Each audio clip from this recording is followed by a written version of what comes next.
उघड.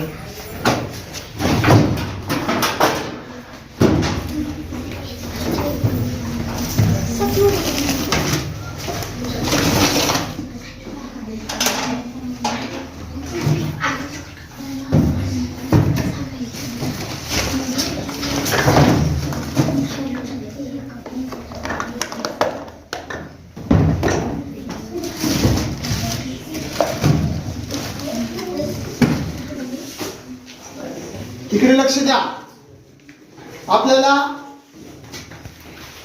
एक संख्या दिली आणि त्या संख्येच्या अंकाची काय करायची, स्थानिक किंमत सांगायची. काय करायची, स्थानिक किंमत. त्यासाठी काय, एकक,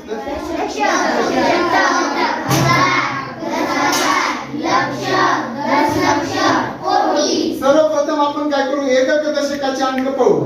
पहा, 0 1 2 3 4 5 6 7 8 9 आणि 1 0 आणि 1 असे प्रत्येक या ठिकाणी काय दिलेले, 1 ते 0 ते 9 पर्यंत अंक लिहिलेले आहेत, नाही का.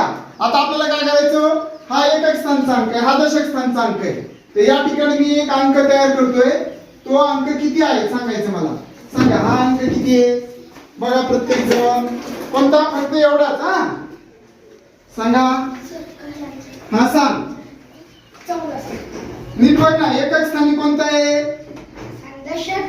हे एकक स्थानी किती आहे, 1. आणि दशक स्थानी किती आहे, 4. मग दशक 4 याची स्थानिक किंमत किती आहे, मग 4 ची स्थानिक किंमत किती आहे, हा 40. आणि या 1 ची स्थानिक किंमत 1. 40 आणि 1 कोणती संख्या ही, 41.